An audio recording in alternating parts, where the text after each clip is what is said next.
Hello everybody and welcome to another one of our leadership training videos. Now you probably know by now that in these leadership training videos I share insights, thoughts, experiences, learnings that will help you improve your leadership skills. If you're simply an entrepreneur but you want to know more about how to lead yourself and lead others, then you're in the right place. So once again, welcome. If you enjoy what you hear or see, please feel free to comment, like and share. And of course, subscribe to this channel so you know when other videos are becoming available. So what are we going to talk about today? I've chosen the topic of silence.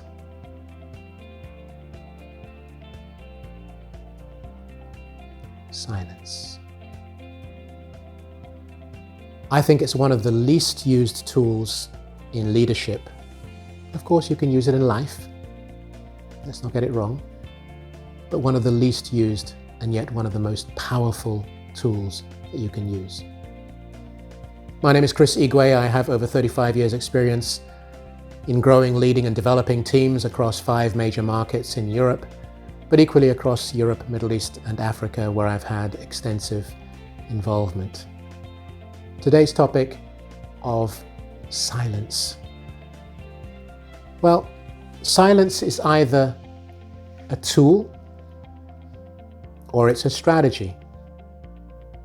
Generally speaking, it's both. If you use it properly, you use it as a tool and as a strategy because they are critically important to helping you grow your leadership. But let's start off with some fundamentals. Well, when I talk about silence, you're probably thinking, ooh, that makes me really feel uncomfortable. I don't like that. I don't like long pauses. I don't like silence. And if I do, I avoid eye contact.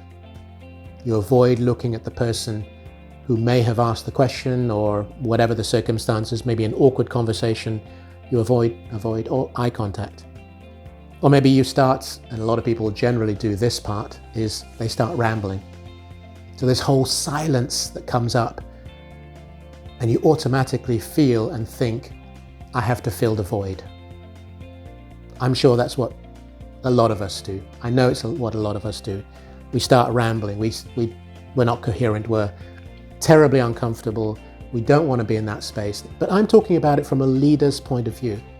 Because if as a leader you use silence as a tool or a strategy and you end up feeling uncomfortable, you avoid eye contact, or even worse, you start rambling, then you really need to hit the pause button now and just think about silence and your relationship to it, because it's very important. So those are some of the starting points. So where do we go from here? Well, the question is, why use silence? Why am I talking about it? Because as I said, it's a very powerful tool and not everybody does it. In fact, very few people do it. And even worse, those few who do it don't do it very well. You use it because you may want to catch your breath. Maybe you've come across and you've said something really deep and meaningful. Maybe you're in a room, your board meeting, your team meeting, or just a one-on-one, it doesn't matter. You're doing a review. It could be anything from a review right the way through to developing a new strategy or something. And you've presented something and there's silence because maybe you want to catch your breath. Maybe you've not finished, but you've said enough for them to take on board at that time and you want to think about it. It may be that it's a deliberate pause. Remember I said it's a strategy as well as a tool? It may be that you're deliberately pausing because you want to look around the room, see who's reacting, not reacting, what the body language is. Are people embracing it? Are people uncomfortable with it? Are people intrigued by it? What is it? But that pause allows you to observe. And that pause could be anything like, once you finish saying what you're saying, you could say, so what do you think? What are your thoughts? What does that generate in your mind? You could be even more bold and say, is that a stupid idea?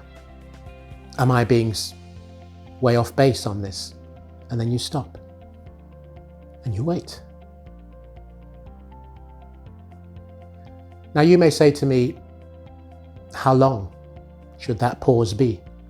I don't know. As you start trying it out and testing it, believe me, 30 seconds is a long, long time in your world and in the world of those who are sitting there. Just sit there. Again, stop this now and time yourself for 30 seconds. And imagine, make sure there's no noise and whatever going on. Just that 30 seconds, it will feel like 3 minutes. So maybe it's not 30 seconds, maybe it's 15, maybe it's 10, maybe it's a minute.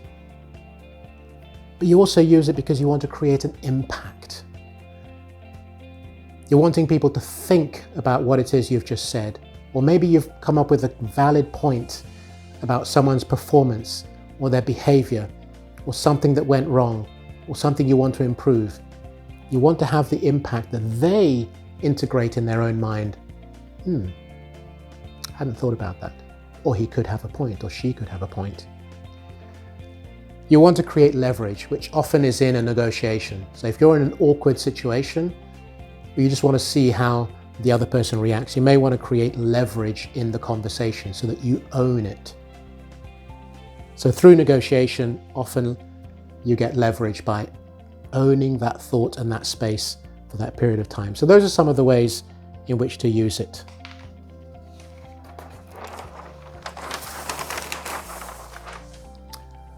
But for me, the most important takeaways of using silence is the fact that you are in control. I believe that the person who establishes a moment of silence, creates that pause, asks that powerful question, or rebounds off something that has been said, and just you hold the room.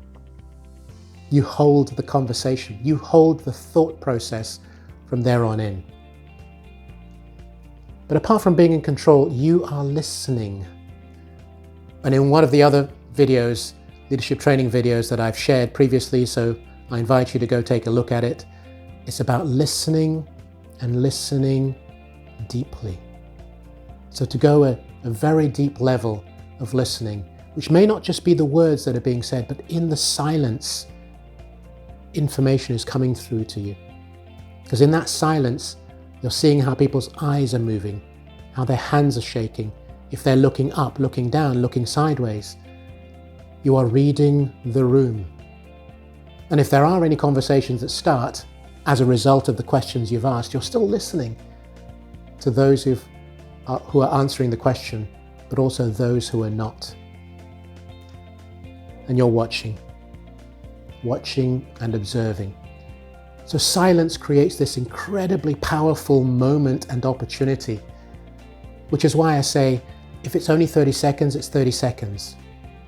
But I've found that the most powerful ones are actually longer.